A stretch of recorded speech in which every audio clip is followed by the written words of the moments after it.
Hello and welcome. I'm Fahd Husain. Tonight we are looking at a situation that has quietly moved from confrontation to calculation.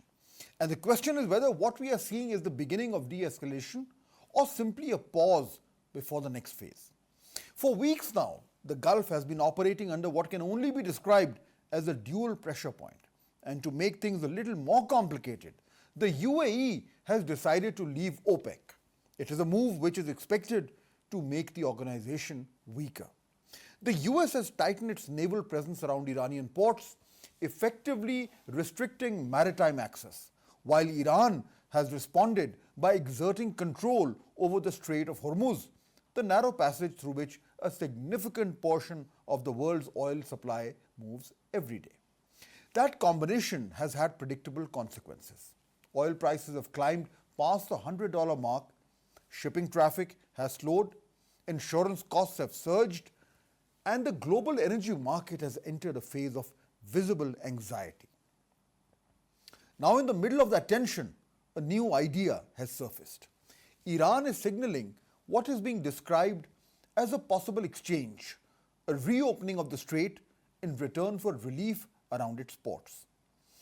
On the surface, that sounds like a practical compromise. Open the waterway, ease the blockade, restore some degree of normalcy.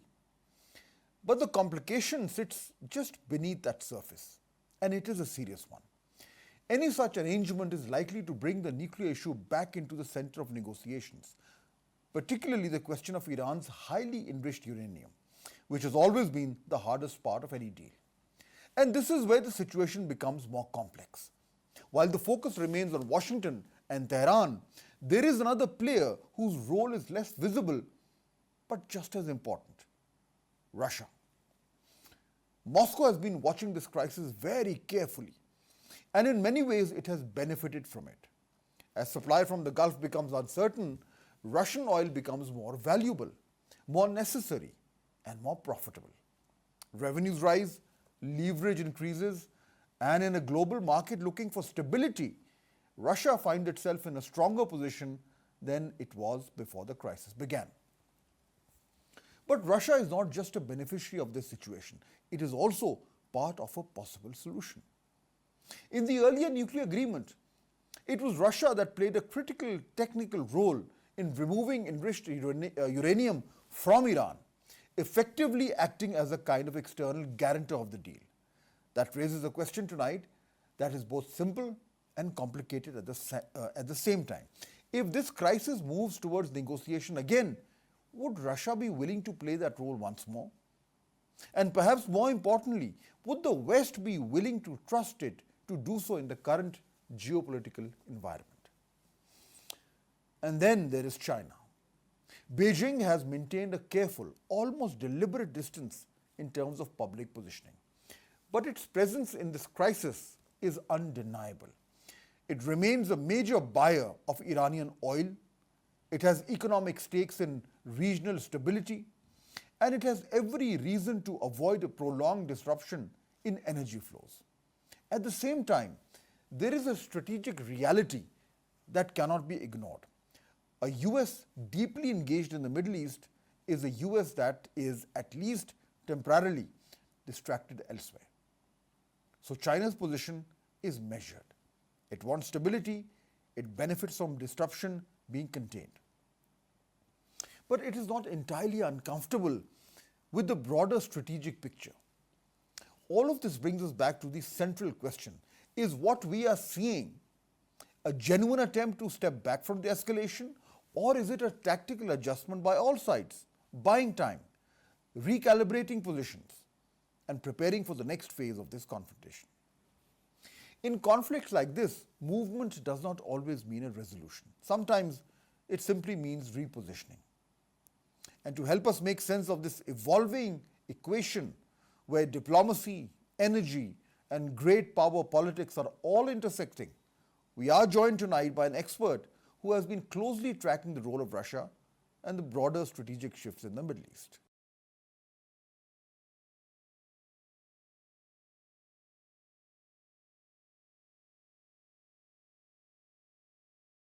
So this is where the situation stands today. There are rapid movements, rapid diplomacy, and rapid decision making going on. To interpret all of this and to put the present situation in context, we are joined from London by Dr. Vuk Vuksanovic. He is a lecturer in foreign policy and grand strategy at the Department of War Studies at King's College, London. He also specializes in international relations with a particular focus on great power politics, strategic rivalry, and the behavior of small states navigating between major global actors such as the US, Russia, and China. So in the present context, of course, Dr. Vuksanovic is ideally suited to help us make sense of what's going on. We are very grateful you joined us. Welcome to our show. Thank you for having me. So, Dr. Vuksanovic, I want to start with this very important visit of the Iranian foreign minister to Russia, where he met President Putin, had long, in-depth discussions. Of course, we don't know exactly what they talked about. We have a broad idea of the topics, but what was discussed, obviously, we will never know that, at least not till somebody writes a book on it. How are you looking at this crucial visit? Because, Dr. Vuksanovic, when it was announced that the Iranian foreign minister was coming to Pakistan and then going to Oman, then he came back to Pakistan, and then he went to Moscow. So, how important is Moscow right now in terms of where this conflict stands between US and Iran? My description would be that Moscow is not at the forefront, but it is carefully watching on the sides, and it is eyeing its potential opportunities. I would say that so far Iran has first tried to accumulate some form of international regional consensus in its wider neighborhood, and hence both visits to Pakistan and Oman, as well as phone diplomacy with Iranian interlocutors from Saudi Arabia, Turkey, and Egypt. But now Iranian side is also trying to find another strong diplomatic partner and a strong diplomatic interlocutor in the international arena. And of course, Russia as a major foreign policy partner of Iran and a permanent member of the UN Security Council fits into this wider rubric. So there are certainly some issues which Iran and Russia are touching upon during Foreign Minister Araghchi's visit to Russia, like the issue of Iranian nuclear program, diplomacy in resolving this war, as well as some form of more covert security assistance that Russia has most likely provided to Tehran. Now, I want to touch upon both of them because both the points that you made are very, very important. Let's start first with Iran's nuclear program. We know that when the JCPOA was signed between the Obama administration and Iran, as a result of that, a significant portion of the enriched uranium that Iran had was then sent to Russia.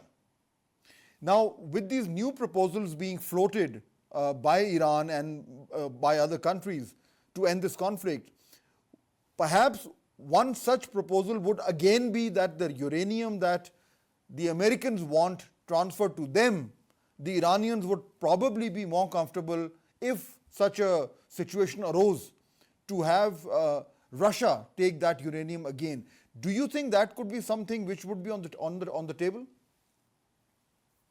Well, it is certainly something that could be on the table because Iran keeps insisting that it does not want to acquire a nuclear weapon, but it wants to exercise its for a peaceful use of nuclear energy and of its nuclear program. In that context, for example, sending uranium to Russia, and of course Russia sending back nuclear fuel, is one way of definitely ensuring. And of course, we all know that Russia played a major role, particularly in that context when the JCPOA was originally signed more than 10 years ago. However, we do have that there are some major obstacles on the road right now. For example, we do remember that Oman foreign minister before this war began spoke to the American media and said that there was an agreement which would have been even better than the original JCPOA, where basically Iran was willing to ship all of its uranium and ensure its conversion into a nuclear fuel, which would even perhaps be even better than some of the provisions of the original JCPOA. But we still know that war did break out. So this is a major sticking point because on one hand, the US and I would even say more than the US, Israel is insisting on zero enrichment, while on the other hand, the Iranians are actually saying we have a right to peaceful civilian use of nuclear technology and nuclear energy. And so this is why in the latest diplomatic exchanges, the Iranian side keeps insisting that the end of hostilities and the issue of freedom of navigation through Hormuz should be prioritized, while the sore point of a nuclear program should be postponed for now. But it all actually depends on one man and one man alone, Mr. Trump, and whether he is willing to accept that format of negotiations. But we do know, Dr. Vuksanovich, we know the close cooperation between Russia and Iran for a very long time. We also know that in Russia's war against Ukraine, Iranians have been helping out, especially with drone technology and the Shahid drone, which they've used very effectively in this conflict. They've sent to Russia, and that drone has also been used against the Ukrainians. So the military-to-military cooperation between the two countries is well known, as is the diplomatic cooperation. As we've seen, Russia recently blocked a resolution at the UN Security Council, which was proposed by amongst other countries, Bahrain, to open the Strait of Hormuz. So given this long-standing cooperation between these two countries, what do you think Iran would be expecting from Russia at this point? Well, we have to underscore something. Importance of Iran for Russia has declined in the past several years if we compare it to the first years of the Ukraine war. Yes, Russia profited from the use of Shahid drones supplied by Iran, but it has also used this technology to develop its own drone program. So in a sense, Iranian importance in that particular domain has something declined from the Moscow's perspective. But we do see something much different for now.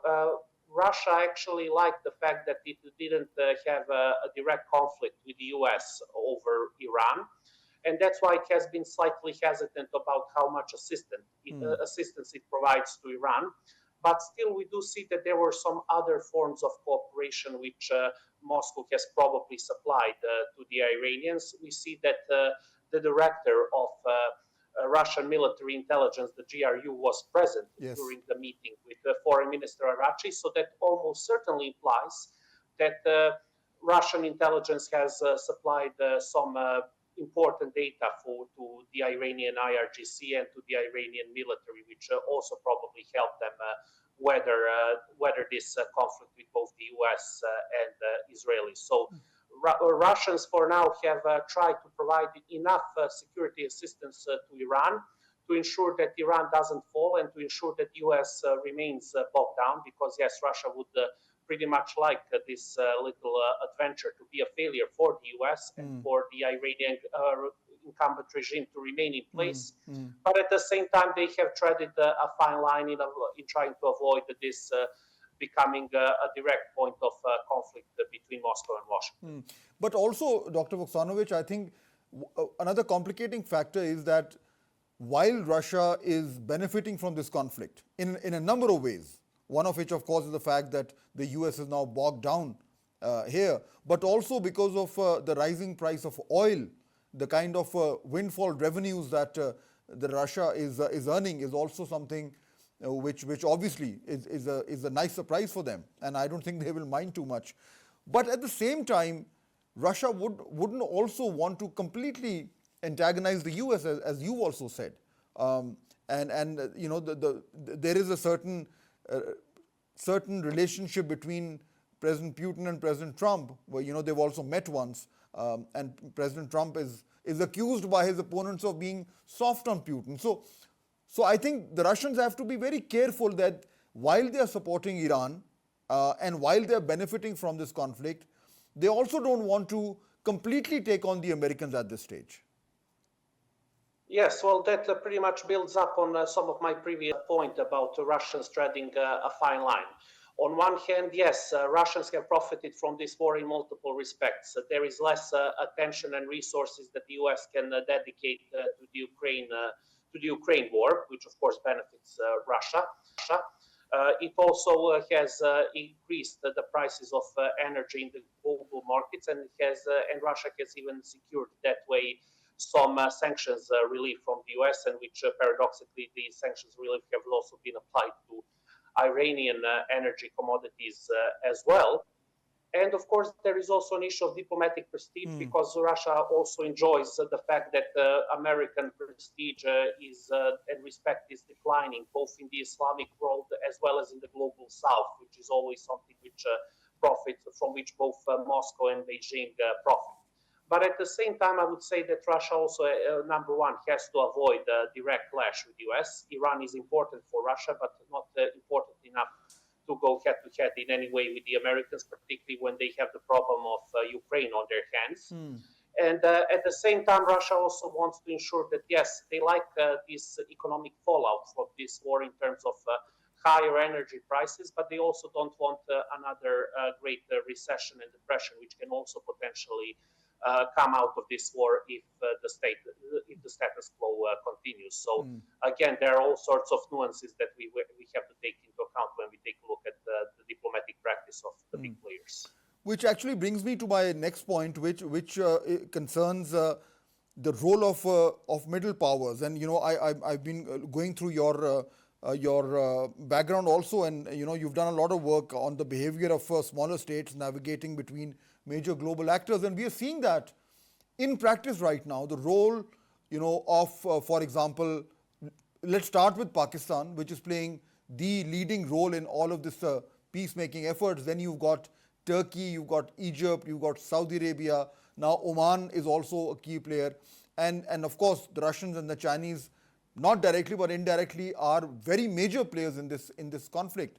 So if you were to look at how Iran is now, this new strategy that they are following, diplomatic strategy, they're trying to bring all the regional countries on board, which is why they're visiting and reaching out to all these important middle powers. And what seems to be the plan is to essentially have a peace proposal for the Americans, which has all these key players, key countries on board, so that that proposal has more weight. Now, we do know, Dr. Vuksanovich, that on Sunday, the Iranians sent such a proposal to President Trump through Pakistan. And his response has not been too encouraging right now, as is being reported in the American press. So do you think the role of these countries, these middle powers, is now going to become more important as we move towards some sort of a peace plan? Well, in the Ukraine war, we have seen this international reality in which medium-sized countries, medium-sized powers, and even some small countries have tried to hedge their bets and try to use their diplomatic weight more intelligent. I mean, on that point, if we just take a look at the first communication between the Americans and the Russians upon Trump's entry into the White House was in Riyadh. And now, yes, we do see something that Pakistan, despite of its financial and economic trouble, is sort of boosting its diplomatic prestige by being something of a mediator between Washington and Tehran. So yes, I do think that we are seeing this tendency, which paradoxically is more powerful in a non-European world rather than among European countries. And in that particular context, I would say that Iran wants to ensure that it has a strong diplomatic backing, that whatever comes out of this war, and for them the two most important issues are that there is some guarantee that there won't be another attack on Iran again, and that there is some sanctions relief, and I would even add number three, that there is some new type of regime for navigation in the Strait of Hormuz. But they want to ensure that this type of settlement does have a much firmer backing, both among regional countries, but as well as in the wider international arena. So that way they can put the US in some form of diplomatic defensive position where the US is sort of alone in terms of how many countries are willing to back its position. So yes, we are seeing a very, very delicate game where the Iranians are evidently want to use. They are aware of that they are, at the end of the day, they are still faced with a much more powerful adversary, but they are also want to use all of their cards intelligently. And so far, they have been doing it. So finally, Dr. Vuksanovic, yesterday I was speaking to Mr. Ali Wise. He's a project director at the International Crisis Group and an Iran expert. So when I was speaking to him yesterday right here on the show, he was saying that the difference between what the Iranians are proposing and what the Americans are willing to accept now is essentially a problem of sequencing. What happens first, what happens second? The Iranians are saying, let's settle the Strait of Hormuz and we can talk about the nuclear issue later on. The Americans are saying, no, the nuclear issue is the key issue and we have to talk about that first. So it's a matter of what is taken up first and what happens later. Do you think that this approach could find some common ground between the two?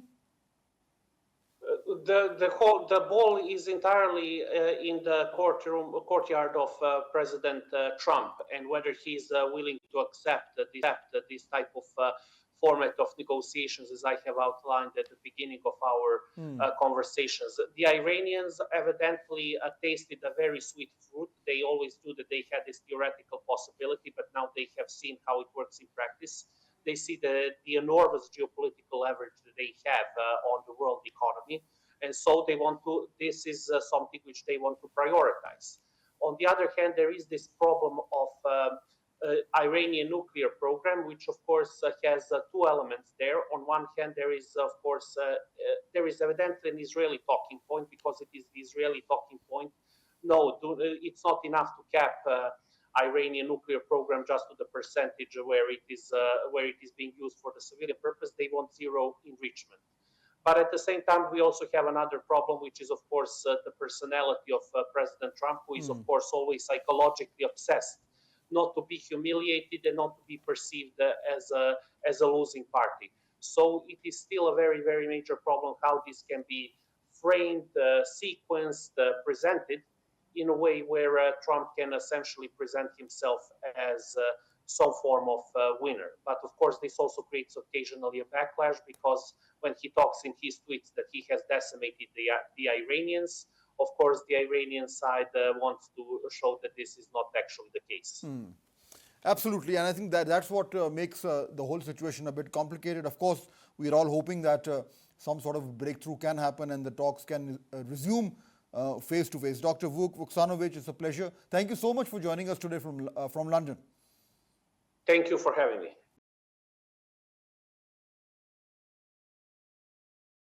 As efforts intensify for peace in the Middle East, there's increasing mention of the JCPOA. Now, this is the agreement between US and Iran, which was signed in 2015. Now, President Trump is said to believe or want that whatever agreement comes into operation, it should be better than the one that his predecessor, Barack Obama, finalized with Iran. Now, what was that agreement? Let's quickly take a look so that we can get an idea of where the direction of negotiations could go. This agreement was finalized, this deal, in 2015. Essentially, it was between Iran and the US, but UK, France, Germany, Russia and China were also involved. According to this agreement, the centrifuges of the Iranians, they agreed to reduce their number. Enrichment of uranium, Iran agreed to bring it down to 3.67. Stockpile of enriched uranium to be brought down to 300 kg. Now, in the preparation mode, Iran and the IAEA were involved in dismantling centrifuges, redesigning nuclear infrastructure and export of uranium. Then in October 2015, this was when this deal got implemented. Formally, the commitment to begin implementation started, and the stockpiles were shipped out, centrifuges were reduced, and key facilities were modified. Then after that, things moved on. In January 2016, the implementation day, Iran met nuclear obligations, and the US, EU, UN began lifting sanctions. So this was essentially the deal. Iran agreed to certain things about its nuclear program. In return, they were given relief. And again, please remember, these are the parallels that we are drawing with what could possibly happen in the coming days. In 2018, so for 2 years, all of this continued. In May 2018, this was a turning point, because by this time, President Trump was in the White House. He withdrew the US from this deal and reimposed sanctions targeting oil exports, banking, shipping, industrial sectors. That was the end of this deal. By mid-2019, Iran initially complied with this. But then it began gradual escalation, and it exceeded the enrichment from 3.67, which was the limit, and also started increasing stockpiles, which is where the Americans began to show a lot of concern. Now, early 2021, indirect negotiations in Vienna were held between Iran and the Biden administration. US would lift sanctions, Iran would reverse nuclear advances. Talks stalled over sequencing, and somehow nothing really came out of it. June 25, so for about 4 years, there was this state of limbo. Then in June 25, Iran, by that time, had increased its stockpile to 440 kgs and up to 60% enrichment. So when Trump essentially pulled out of the deal, Iranians also then decided to upgrade their nuclear program. And by March 26, of course, then US attacked Iran. Negotiations over nuclear deal now, of course, will at some point start. So essentially, as per this agreement, Iran had agreed to reduce the stockpile to 300 kg, enrichment at 3.67, and centrifuges to be reduced. This was the deal. Again, now when talk of a new deal is there, we will probably be hearing demands from the US for Iran to go back to this level. In return for all of that sanctions, Iran was allowed oil exports, banking reconnection, and 50 to 100 billion assets which were frozen to be taken back. Now, these are the contours of that deal. Of course, if a new agreement takes shape, which at some point probably it will, there will be constant comparison to what was agreed upon in the JCPOA. And that will make it even more difficult for Trump to agree to anything which gives Iran more than was given in this agreement in 2015. We'll take a break, much more to come.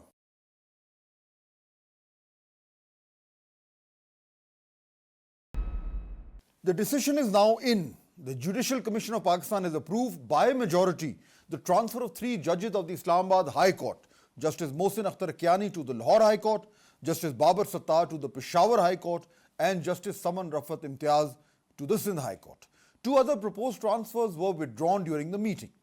The Commission has also decided that any vacancies created through these transfers will be filled through further transfers, not fresh appointments. This is the outcome. Now, the question is what it means. On the surface, this is a constitutional process playing out exactly as the law allows. Article 200 permits the transfer of judges from one high court to another. The Judicial Commission has met, it has voted, a majority has approved the transfers, the mechanism has worked. But the story does not end with legality. It begins there. To understand why this has become controversial, you have to look at what has changed in the law itself. For a long time, there was a clear understanding that a judge could not be transferred without his consent. That was the balance that existed within Article 200. The power to transfer was there, but it was not absolute. That balance has now shifted after the 26th and 27th Constitutional Amendment. The Judicial Commission can now recommend a transfer even if a judge does not agree, and refusal can lead to proceedings under Article 209. So the law has moved in a very clear direction from consent towards authority. Now look at the body that made this decision. The Judicial Commission of Pakistan today is not what it used to be. It is a 13-member body where 5 members come from the judiciary, including the Chief Justice and senior Supreme Court judges. But the rest come from outside the judiciary: the Law Minister, the Attorney General, members of the Parliament from both Treasury and opposition benches, and nominees from the bar and other categories. So this is no longer a purely judicial forum. It is a mixed forum, and that changes the nature of the decision. Once you see that, the numbers begin to matter. 13 members, 7 votes decide, which means that decisions here are no longer shaped by judges alone. They are shaped by alignments across institutions. That may be entirely constitutional. Parliament has passed the amendments, the structure exists in law, but it inevitably introduces a new dimension into how such decisions are understood. And that brings us to the central tension in the story: legality versus intent. Legally, there is very little ambiguity. The Constitution has been amended. The process exists. The Commission has the authority. A majority has approved the transfers. Each step follows the law as it stands today. But legality does not answer every question. Intent sits alongside it. And intent is not written in the text of the Constitution. It is read through context, through timing, and through the nature of the decision itself.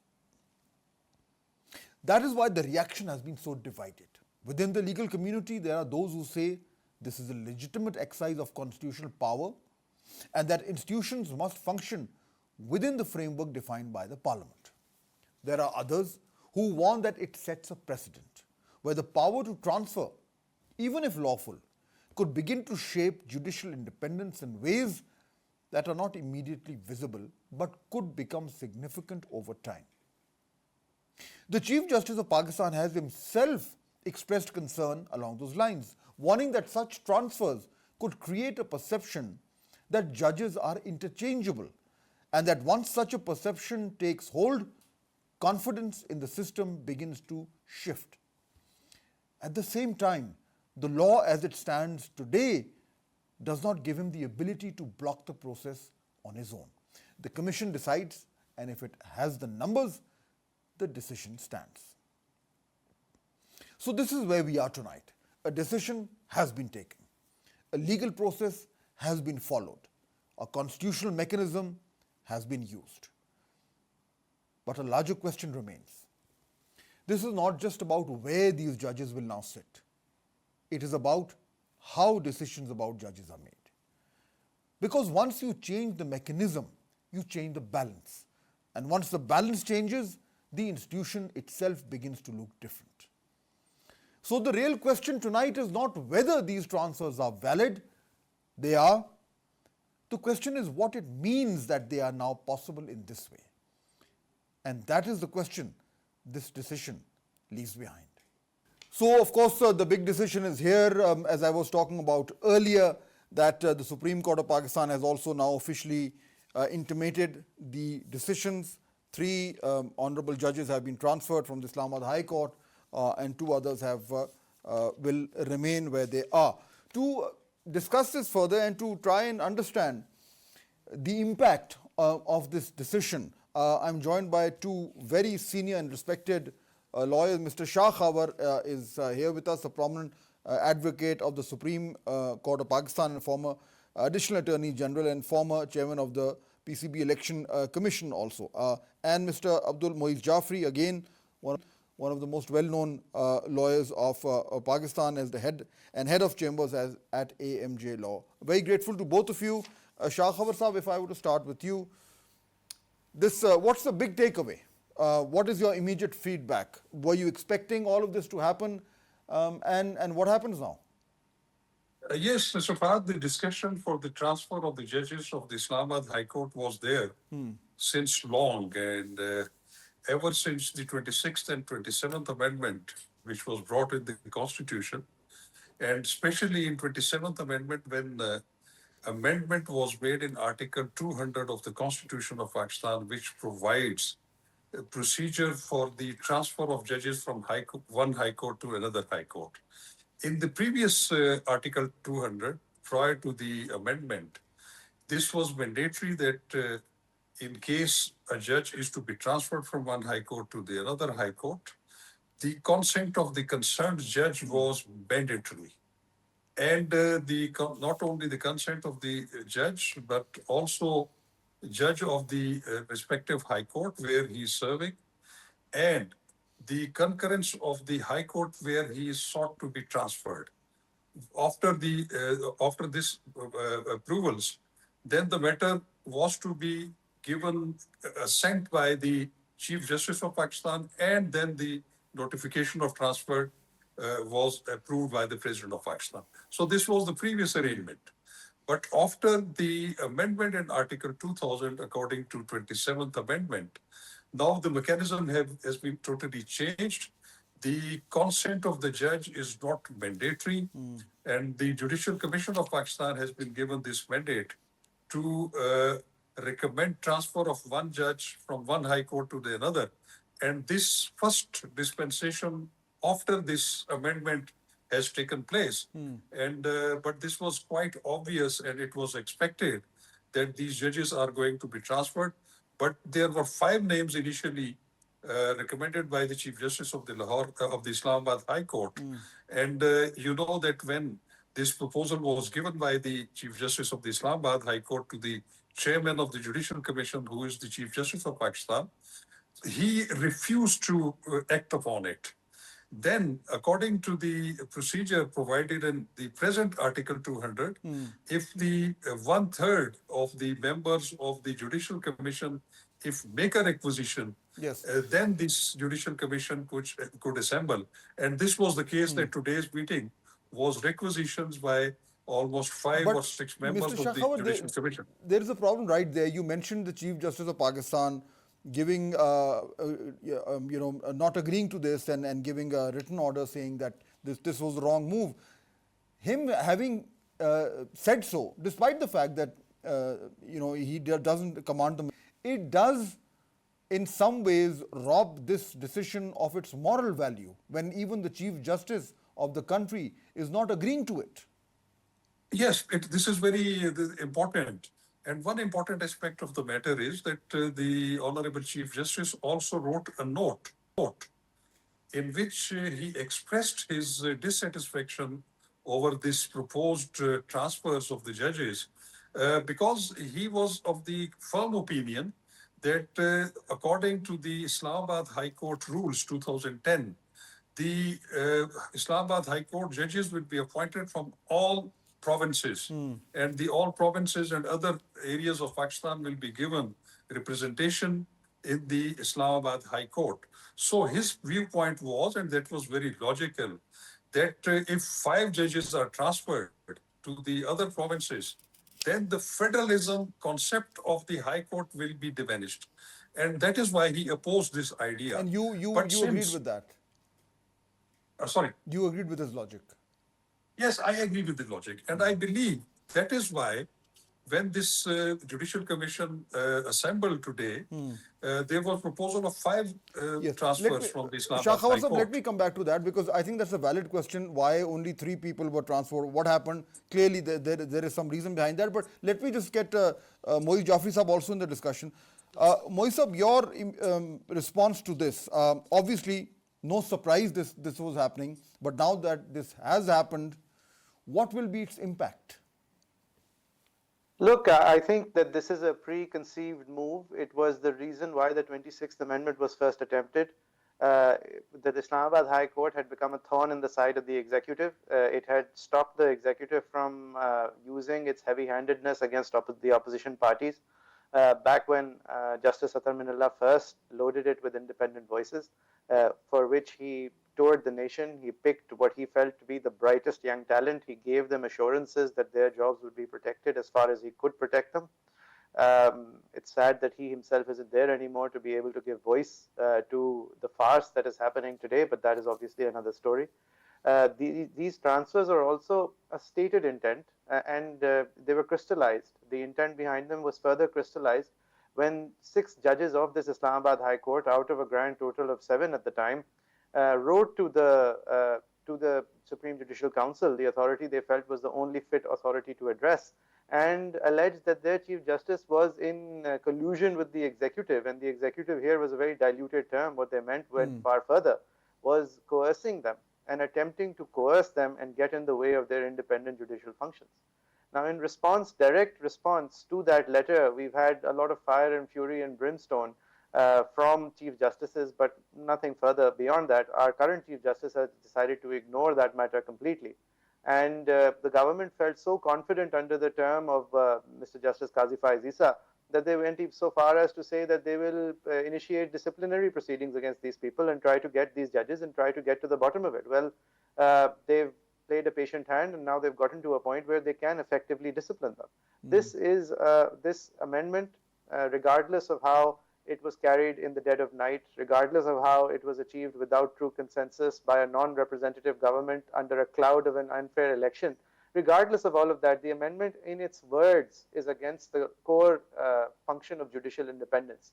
It eats at the basis of what is considered to be an independent judiciary, where you can affect the tenure of a judge, where you can affect the placement and position of a judge, where you can make a judge's work harder tomorrow because of what he does today. That in itself is a dampener on judicial independence. And what's happened here, Mr. Husain, is that without reasons being afforded, 3 judges known to be independent have been disturbed from the principal station where they took an oath to serve. They are being transferred under an article whose original state allowed transfers temporarily. The temporariness, the temporal nature of that transfer was evident in the body of the article itself, in the spirit endowed. That temporal nature has still not been done away with. There is a punitive aspect that has been added, whereby if you don't listen to the transfer now, you can be removed from office through the misconduct clauses. And what has also been added is that you may be transferred for any duration. And what has also been added is that you can be transferred without consent. But surely, when you move a civil servant from one station to another, you afford them reasons.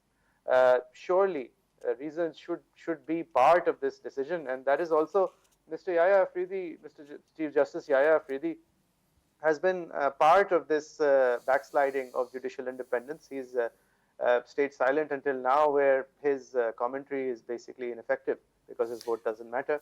But when he has spoken up, what he said is, all correct. It's a little too little, too late, but it is correct. And that what are the reasons for this reshuffling of the deck?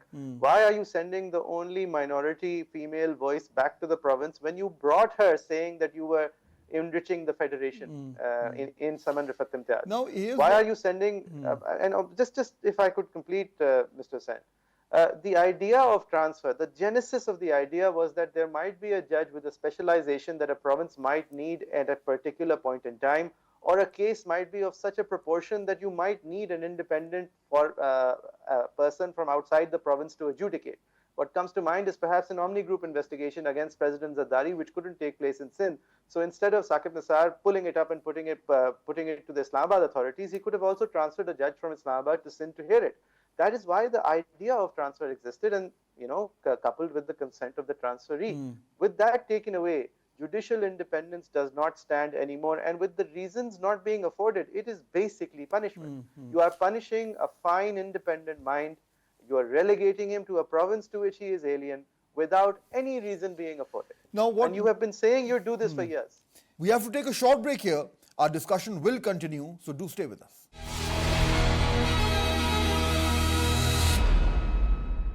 The complicating factor here, Shah Khawar Saab, of course, what Moil Jafri Saab is saying is something that we've been very loudly and obviously holds a lot of merit. The counter argument that we've been hearing, and now, of course, after today's decision will also be repeated, is that this is the product of legislation. It is legal. The amendment was passed by 2/3 of the parliament. Therefore, it is the law of the land. And once that law is adopted, it has to be followed through. The other counter to that is that, well, if a law is considered not a good law, it can be challenged in court, and then the courts decide whether the law should hold or not. In this case, obviously the courts have not picked it up for a number of reasons. So when this debate now intensifies more after today's judgment, which argument will hold more ground, you think, in today's context? Yes, Mr. Fahd, Mr. Moiz has thrown light on one aspect of the matter. The other aspect of the matter is also there. So you must be remembering, and you just recall, that this controversy started when the 6 judges of the Islamabad High Court wrote letter to the Supreme Judicial Council, to all members of the Supreme Judicial Council, in which they leveled allegations on the apex intelligence agency, that the agency and their officials are pressurizing us and want to get results and judgments of their favor. So the problem started there. Writing letter to the Chief Justice of Pakistan or the Judicial Commission of Pakistan or Supreme Judicial Council, I believe, is no problem. But making that letter public, that invited a lot of hue and cry from the other side, and it became controversial. So what I believe is, being a student of law, because I have almost 35 years of my legal services in the 1 year in the bench also and in the bar, what I believe, being a student of law, is that the judges should not have opened that letter to public and leveling allegations on the security agencies. When they wrote letter to the Supreme Judicial Council, when they were called there and they were confronted with a situation that the judges had already passed under the Contempt of Court Ordinance 2003, that they can call and initiate contempt proceedings against any person, against any official, against any state functionary who causes any obstruction in the dispensation of justice. So that power was with them. Despite of exercising that power, they made that issue as public and highly controversial. I am not in agreement with all. I do not support whatever has been happened with the judiciary and what judiciary is facing now. This is very painful for me also. But the fact remains that, very unfortunately, the judges themselves exposed them to this treatment, and I believe they are fully involved in it. Moisa, what happens now? Where do we go from here? Look, firstly, in response to what my learned senior has said, is he effectively then agreeing that this is a punishment? Because if you wanted to punish these people for doing something you thought was improper, which is naming intelligence agencies for interfering with their work, then you should have proceeded against them in the article that relates to misconduct, abuse of office and misconduct under Section 209, but you haven't. You have instead proceeded against them. After trying to proceed against them in misconduct, at least 2 of them, you have now tried to proceed to effect a transfer, which you are at every end trying to state is just a transfer without affording any reasons, and you are at pains to try and explain to lawyers such as I that it is not a punishment. But the only justification you can give of it is that, well, you're being punished for saying too much and you really shouldn't have. So that, that in itself kind of proves my point. As far as your question as to what now is concerned, well, we can only, the maximum we can do about it is to speak of it and to call it wrong. I think we are in dire straits, and I think we need to record it so that tomorrow it may perhaps be corrected. We must record the wrongs of today. I have no hope from this judiciary in being able to correct course internally. The time for that, to do that, has now passed. The champions of doing that have now resigned. I don't see too much hope from our senior judges being able to band together and undo this farce that is the 27th and 26th Amendment, not only in the method in which it was passed, as you suggested, but also in the numbers that were cobbled together to pass it. The characters that banded together, colluded together to cause such a travesty upon the Constitution will be exposed. It will take perhaps longer than I desire. It will take perhaps longer than I even know, but it will be exposed for one simple reason. You cannot have any concept of a democratic function without an independent judiciary. And no matter how poor we are as a democracy, no matter how ailing, if we want to face the world, it would be a different matter if there was oil coming out from under our feet and if we had 10 different wars to fight for the world and get paid for it. But until that is true, if we want to face the world and offer terms of trade, terms of investment, no one is interested in a country where the judiciary is a supplicant of the executive. The judiciary must be independent.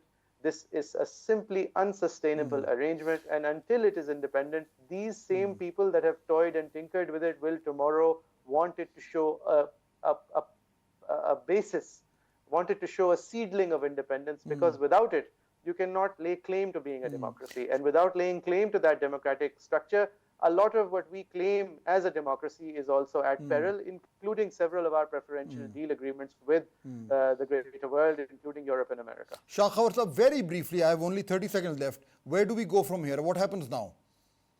I believe that these amendments have been made in accordance with the procedure given in the Constitution. Yes, there are few amendments and few things which are not pleasant in nature. For me, this is not pleasant in nature, but since these amendments have been carried out by the parliament with the two-third majority, we have to adhere to it. And with the passage of time, yes, I believe that a time may come when the older dispensation of the Constitution is reversed. It cannot be ruled out even. Thank you very much, Shah Khawar Sahab and Mohsin Jafi Sahab, for joining me today to talk about this topic. That's the full frame for tonight. See you tomorrow.